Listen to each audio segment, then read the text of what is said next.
ಎಲ್ಲ ತಮ್ಮ ಕೆಲಸ ಕಾರ್ಯದ ಒತ್ತಡದಲ್ಲಿದ್ರೂ ಕೂಡ ಅಲ್ಲಿಂದ ಬಂದು ಇಲ್ಲಿ ಬಂದ ಕಾರ್ಯಕ್ರಮ ಯಾಕೆ ಮಾಡಿರ್ತಾರೆ ಅಂತಂದ್ರೆ ಇಲ್ಲಿ ಅವರಿಗೆ ಒಂದು ವಿದ್ಯಾರ್ಥಿ ಸಿಕ್ಕಿದೆ. ಅವರಿಗೆ ಎಲ್ಲ ಅನ್ನದ ಋಣ ಅಂತ ಏನಂತಾರ, ಇಲ್ಲಿಂದ ಶುರು ಆಯ್ತು ಅಂತ.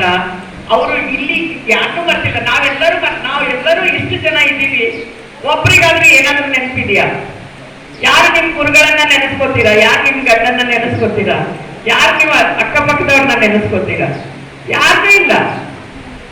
ನನಗೆ ಅದು ಏನಂತಂದ್ರೆ ಅವ್ರದ್ದು ಆ ದೊಡ್ಡಸ್ಗೆ, ಅವ್ರದ್ದು ಆ ಅಭಿಮಾನ ಏನಿದೆ ತಮ್ಮ ಗುರುಗಳ ಮೇಲೆ ಮತ್ತೆ ತಮ್ಮ ಒಂದು ಗಂಡನ ಮೇಲೆ. ಯಾಕಂದ್ರೆ ಆ ನಾಟಕ ಕಂಪನಿಯಲ್ಲಿ ಅವರು ತಮ್ಮ ಜೀವನವನ್ನು ಸವಿಸಿದ್ದಾರೆ. ನಾನೇ ಏನಂತೀನಿ, ನಮ್ಮ ಇಲ್ಲಿಯ ಸ್ಥಳೀಯ ಎಲ್ಲ ಪೂಜ್ಯರಿಗೆ ಆದ್ರೆ ಹೇಳ್ತೇನೆ, ಎಲ್ಲ ನಮ್ಮ ಶಾಸಕರಿಗೂ ಕೂಡ ಕಿವಿ ಮಾತನ್ನು ಅಂತ ಹೇಳಕ್ ಇಷ್ಟಪಡ್ತೇನೆ. ಇಂಥ ಒಂದು ಅದ್ಭುತ ಕಲಾವಿದೆಯವರ ಸ್ಮರಣವಾಗಿ ನಾವು ಇಲ್ಲಿ ಒಂದು ಭವನವನ್ನು ಕಟ್ಟಬೇಕು ಅಂತ ಹೇಳಿ ನನಗೆ ಈಗಾಗಲೇ ನಾನು ಬಸವೇಶ್ವರ ಹತ್ರ ಮಾತಾಡಿದ್ದೀನಿ.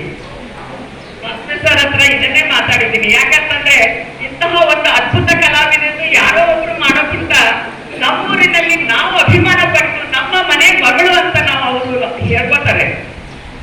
ಆ ಮನೆ ಮಗಳ ಏನಾದ್ರೂ ಒಂದು ನೆನಪು. ಯಾಕಂದ್ರೆ ಅವ್ರು ಎಷ್ಟು, ಅವ್ರು ಬರೀ ರಂಗಭೂಮಿ ಕಲಾವಿದೆ ಅಲ್ಲ, ಅವರು ಧಾರಾವಾಹಿ ಕಲಾವಿದೆ, ಅವರು ಬೆಳ್ಳಿ ತೆರೆಯಲ್ಲಿ ಕೆಲಸ ಮಾಡ್ತಾ ಇದ್ದಾರೆ.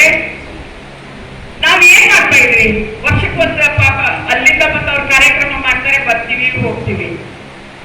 ಬಟ್ ನಾನೇನು ಹೇಳ್ತಾ ಇದ್ದೀನಿ ಅಂತಂದ್ರೆ, ದಯವಿಟ್ಟು ನಮ್ಮ ಶಾಸಕರ ಕಿವಿ ತನಕ ಹೋಗ್ಬೇಕು, ಸಚಿವರ ಕಿವಿ ತನಕ ಮುಟ್ಟಬೇಕು.